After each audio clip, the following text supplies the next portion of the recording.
Well, actually, I in the past I only read the paper book, of course, the classical book. But recently, I reread all the books I have read. For example, those big ones like Master Margarita or War and Peace. All these big books on the audio, and I think it's a completely different dimension, as if someone speaking to you. So it's kind of you as author. You think actually you should write differently in a way, because audience or readers read very differently. So in a way, the rhythm, the atmosphere in the sentence have different dimension in the space when you're facing your readers.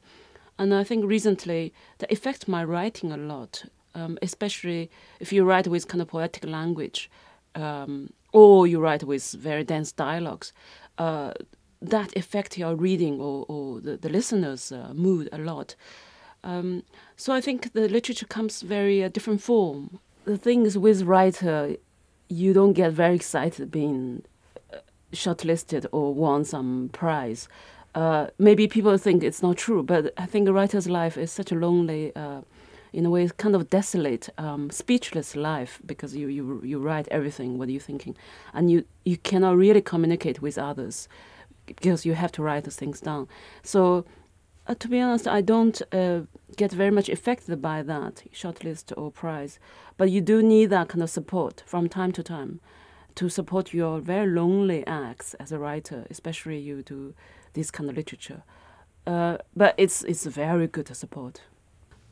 With me, with my writing, often it's kind of two things. One is kind of intellectual inspiration, which is from those literature I love, the books I love, the novelists I love, or the cinema I love.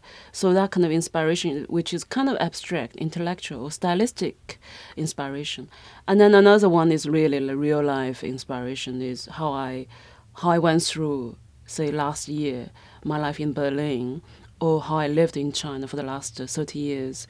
Those kind of detailed experience compose the inspiration, but which is kind of like the foundation of the storytelling.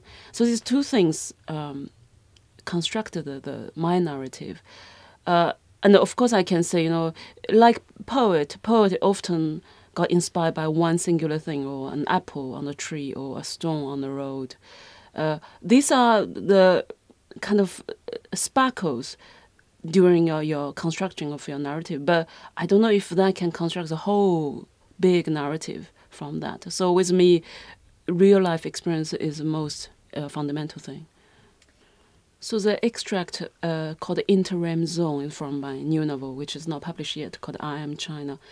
The whole structure of the novel actually is quite composed. It's a narration within the narration. So it's really following two characters from China, from the east, drifting in the west.